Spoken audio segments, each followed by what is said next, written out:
The 4-year-old Spanish princess was about to embark on a journey to France for an arranged marriage. Despite her tender age, she displayed remarkable composure as she signed her name on the marriage contract, showing a maturity far beyond her years for this political union.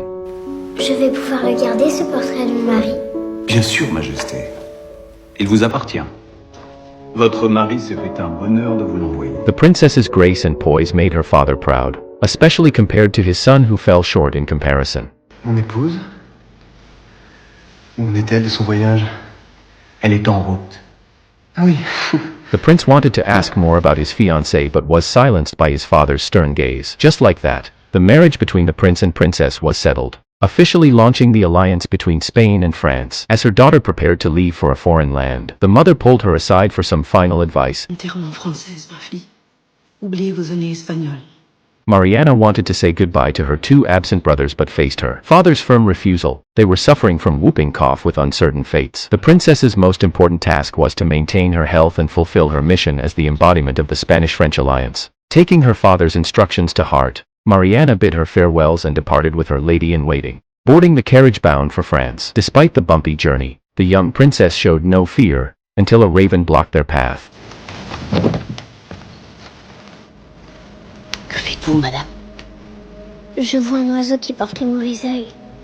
Mariana's only fear was bringing bad luck to her husband's household, but her lady-in-waiting's reassurance eased her mind. After 2 days and nights of travel, Mariana reached the Spanish-French border. There, an exchange ceremony took place where the French Princess Louise, who was to marry Mariana's brother, the Spanish Crown Prince, was also present. The entire ceremony proceeded in silence, with only formal greetings exchanged. It was their first meeting, and possibly their last. After completing the ceremony, each princess stepped onto the soil of their new country. They exchanged final goodbyes before turning away from each other, each heading to fulfill their diplomatic duties. After a long journey, the carriage finally approached its destination. The exhausted little princess was awakened by her attendant and told they were nearing Versailles. Mariana quickly tidied her dress and appearance, hoping to make a good impression on her future husband. At last, under the watchful eyes of the entire court, Mariana arrived at Versailles. Due to her young age, she had to be carried from the carriage, an action that disturbed the 11-year-old Louis. Not yet in power, Louis feared being treated as a child,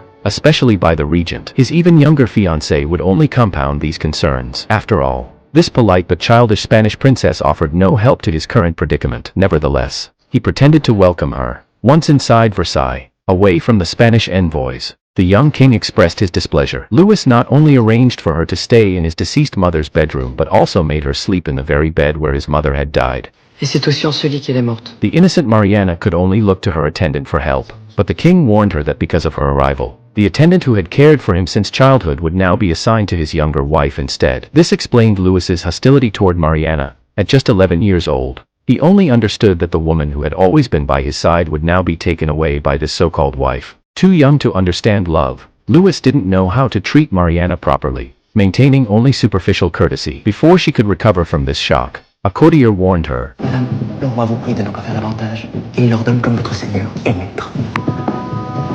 Having just arrived in a foreign country, Mariana faced this inexplicable hostility. It seemed her husband, whom she had hoped would be like a brother, didn't like her at all. Sitting dejectedly in her chair, she began to miss her homeland. Her lady-in-waiting could only comfort her with a doll. Just then, the first person in Versailles to show kindness to Mariana appeared. Non mais regardez-moi cela. Pouvait-on imaginer reine plus ravissante pour le royaume? Dépasser toutes les peintures que l'on a faites de vous. Préparez-vous à devenir la coqueluche de la cour.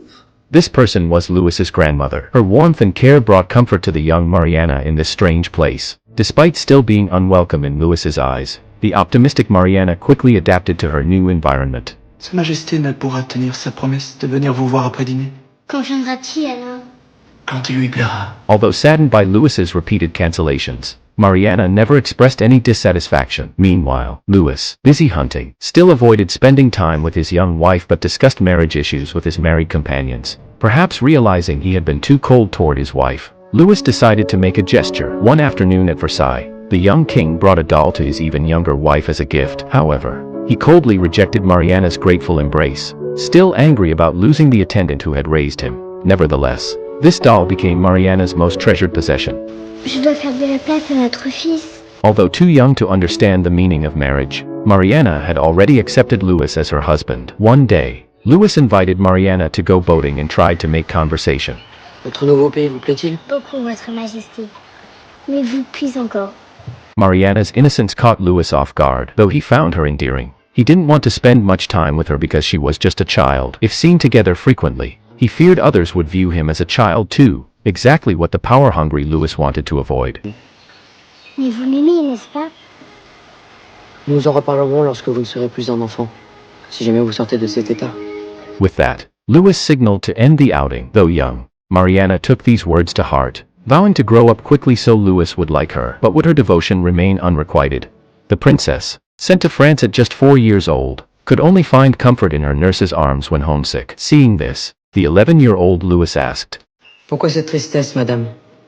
Parce que mes parents me manquent. Vous devriez au contraire vous réjouir qu'il soit encore vivant. Mariana smiled and hugged Louis. She wasn't consoling herself but rather comforting Louis, who had lost his parents, though he pushed her away. He was touched by her heartfelt gesture. Royal marriages, however, always prioritized political interests. The ministers couldn't tolerate a queen who couldn't bear children. Je crois qu'il est urgent d'assurer votre descendance.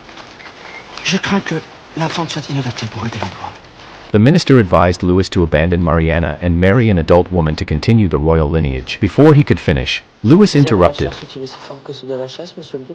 Though Louis still didn't understand love, he had genuinely started to care for Mariana. Unfortunately, just as Mariana had finally won Louis's affection, she contracted smallpox. This made the already disapproving ministers even more dissatisfied.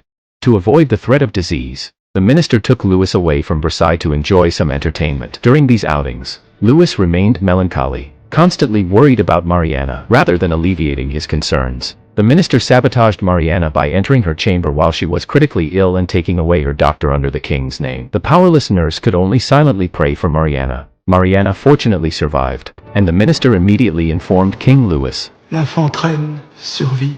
Louis was finally relieved, but the minister seized this opportunity to continue his persuasion. Ces médecins en ont profité pour l'examiner. Il semble que rien ne le prédestine moins qu'à enfanter. Selon eux, son bassin est d'une étroitesse rédhibitoire. Despite the minister's suggestion to annul the marriage, Louis firmly refused. Shortly after, Spain's situation changed dramatically when Mariana's brother, the Spanish crown prince, died. The exchange marriage plan between the two countries collapsed, and a princess who couldn't bear children lost all value. Under pressure from his courtiers, Louis reluctantly dissolved the marriage. Before being sent back, the little Mariana defiantly said, Je ne le reverrai plus, n'est-ce pas? Il ne m'aime donc pas. Il a tort. Je serai grand un jour.